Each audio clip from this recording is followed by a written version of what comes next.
Assalamualaikum warahmatullahi wabarakatuh. Salam kenal dari Storymas, channel story vlog baru di YouTube. Storymas akan mencoba menceritakan cerita-cerita yang ada dalam perjalanan Rasulullah Muhammad SAW. Pada video perdana ini Storymas akan mulai bercerita dari agama bangsa Arab sebelum datangnya Islam yang dibawa oleh Rasulullah. Selamat menikmati. Agama bangsa Arab. Mayoritas bangsa Arab mengikuti dakwah Ismail, yaitu tatkala menyeru kepada agama bapaknya, Ibrahim, yang intinya menyembah kepada Allah, mengesahkannya, dan memeluk agamanya. Waktu bergulir sekian lama, hingga banyak di antara mereka yang melalaikan ajaran yang pernah disampaikan kepada mereka. Sekalipun begitu masih ada sisa-sisa tauhid dan beberapa syiar dari agama Ibrahim, hingga muncul Amr bin Luhai, pemimpin Bani Huza'ah. Dia tumbuh sebagai orang yang dikenal suka berbuat bijak, mengeluarkan sedekah dan respek terhadap urusan-urusan agama, sehingga semua orang mencintainya dan hampir-hampir mereka menganggapnya sebagai salah seorang ulama besar dan wali yang disegani. Kemudian dia mengadakan perjalanan ke Syam. Di sana dia melihat penduduk Syam yang menyembah berhala dan menganggap hal itu sebagai sesuatu yang baik serta benar. Sebab menurutnya, Syam adalah tempat para rasul dan kitab. Maka dia pulang sambil membawa Hubal dan meletakkannya di dalam Ka'bah. Setelah itu dia mengajak penduduk Mekah untuk membuat persekutuan terhadap Allah. Orang-orang Hijaz pun banyak yang mengikuti penduduk Mekah, karena mereka dianggap sebagai pengawas Ka'bah dan penduduk Tanah Suci. Berhala mereka yang terdahulu adalah Manat, yang ditempatkan di Musyallal di tepi Laut Merah di dekat Kudaid. Kemudian mereka membuat Lata di Thaif dan Uzza di Wadi Nahlah. Inilah tiga berhala yang paling besar. Setelah itu kemusyrikan semakin merebak dan berhala-berhala yang lebih kecil bertebaran di setiap tempat Hijaz. Dikisahkan bahwa Amr bin Luhai mempunyai pembantu dari jenis jin. Jin ini memberitahukan kepadanya bahwa berhala-berhala kaum Num, Wud, Suwa, Yaguts, Ya'uq dan Nasr terpendam di Jeddah. Maka dia datang ke sana dan mengangkatnya, lalu membawanya ke Tihamah. Setelah tiba musim haji, dia menyerahkan berhala-berhala itu kepada berbagai kabilah. Akhirnya berhala-berhala itu kembali ke tempat asalnya masing-masing, sehingga setiap kabilah dan di setiap rumah hampir pasti ada berhala dan patung. Tatkala Rasulullah menaklukkan Mekah, di sekitar berhalanya, mereka juga memenuhi Masjidil Haram dengan berbagai macam Ka'bah ada 360 berhala.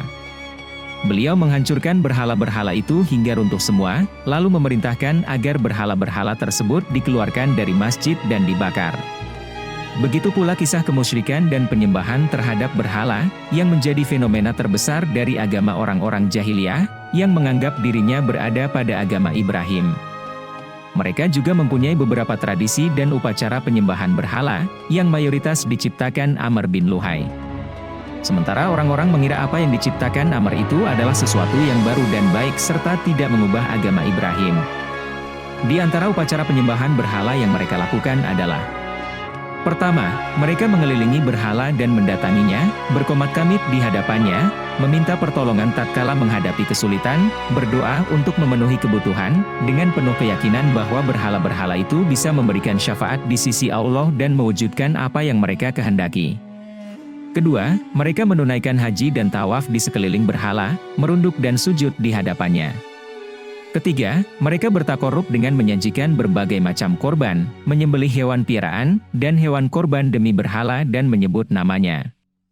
Keempat, mereka menghususkan sebagian dari makanan dan minuman untuk disajikan kepada berhala, dan dikhususkan bagian tertentu dari hasil panen dan binatang piaraan mereka.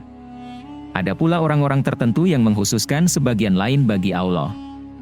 Yang pasti, mereka mempunyai banyak sebab untuk memberikan sesaji kepada berhala yang tidak akan sampai kepada Allah, dan apa yang mereka sajikan kepada Allah hanya sampai kepada berhala-berhala mereka.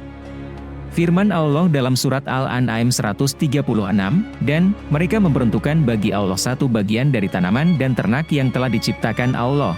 Lalu mereka berkata sesuai dengan persangkaan mereka, ini untuk Allah dan ini untuk berhala-berhala kami. Maka saji-sajian yang diperuntukkan bagi berhala-berhala mereka tidak sampai kepada Allah, dan saji-sajian yang diperuntukkan bagi Allah, maka sajian itu sampai kepada berhala-berhala mereka. Amat buruklah ketetapan mereka itu. Kelima, di antara jenis takarub yang mereka lakukan ialah dengan bernazar menyajikan sebagian hasil tanaman dan ternak untuk berhala-berhala. Allah berfirman, mereka mengatakan, inilah binatang ternak dan tanaman yang dilarang, tidak boleh memakannya, kecuali orang yang kami kehendaki, menurut anggapan mereka, dan ada binatang ternak diharamkan menungganginya, dan binatang ternak yang mereka tidak menyebut nama Allah di waktu menyembelihnya, semata-mata membuat-buat kedustaan terhadap Allah. Surah Al-An'am 138. Terakhir, ada pula Al-Bahirah, As-Saibah, Al-Wasilah, Al-Hani yang diperlakukan sedemikian rupa sebagai berhala.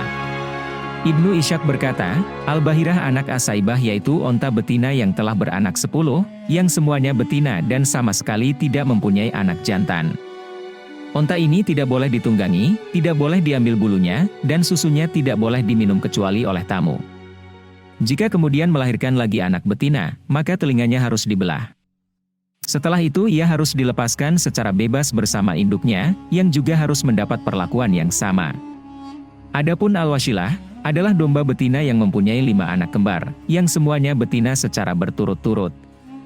Domba ini bisa dijadikan sarana takorub. Oleh karena itu mereka berkata, aku mendekatkan diri dengan domba ini. Tetapi jika setelah itu melahirkan anak jantan dan tidak ada yang mati, maka domba ini boleh disembelih dan dagingnya dimakan. Lanjutan kisah tentang agama bangsa Arab sebelum datangnya agama Islam yang dibawa oleh Rasulullah akan diceritakan pada video berikutnya ya. Terima kasih sudah menonton video ini sampai akhir, jangan lupa subscribe channel Storymas dan nyalakan lonceng untuk mengetahui video lanjutannya. Storymas undur diri, wassalamualaikum warahmatullahi wabarakatuh.